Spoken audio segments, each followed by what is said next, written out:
When it comes to my grandmother and Parkinson's disease, I mean, there's a lot of fears, but she is such an amazing woman that she really she doesn't want anyone else to be afraid for her. Slowly things have been taken from her. I don't want her to not be able to talk at all, and that's, I think, you know, that's her only outlet, and I don't want anything else taken.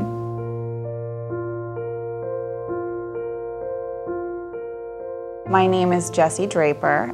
As a professional, I run a talk show called The Valley Girl Show. We interview CEOs and entrepreneurs in a really kind of lighthearted, approachable way. We try to make it fun. We're trying to be a sort of Ellen DeGeneres of business, if you will. And as a person, I am a daughter, a sister, a granddaughter, and a friend.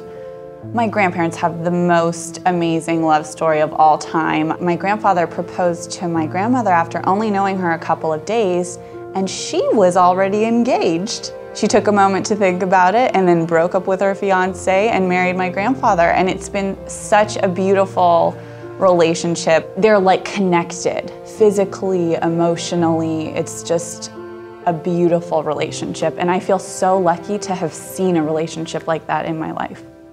You know, she's always had Parkinson's disease since I've known her. When I was younger, she was much more mobile. She'd ride me around in her bike basket, and we'd play lots of games and run around. It's just gotten progressively, you know, worse as it does. She's still the same person. But she just never wanted it to be something that defined her, and it never did. She's a writer. She writes an essay every single month or a poem.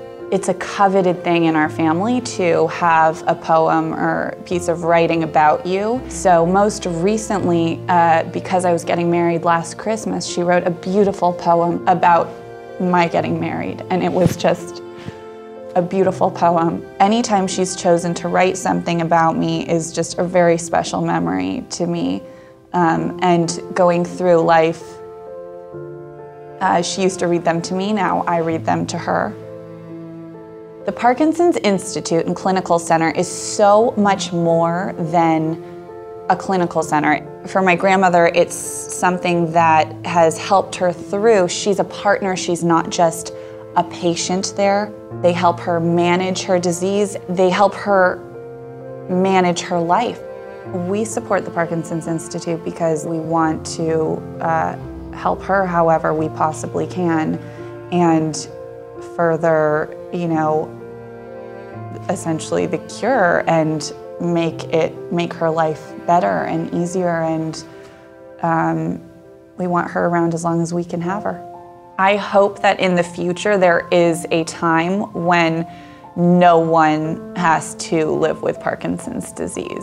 You know, I hope everyone gives to this campaign. This is such an important thing in my life. So many people have been touched by Parkinson's that I really hope you give $1, $20, $1,000. So give to the Parkinson's Institute, please. Our family and yours, Parkinson's, we're in this together. I'm asking you to get your Indiegogo on. This one's called Tightrope. My path is a tightrope. I catch my breath and concentrate on just plain walking, enlisting the brain to enter on another channel with crucial instructions. Which foot? Where? It sometimes helps to sing the rhythms borrowed and applied to my efforts, or to count off 1, 2, 3, 4 like a drill sergeant. Watching toddlers struggling, I relate, but they are progressing. That is all the difference. Simultaneously, my mind tiptoes carefully to avoid both past and future thinking, struggling each day to calibrate a healthy balance of this and that. The mix is as tricky as my medication, with equally uncertain results. Missteps are costly in both cases.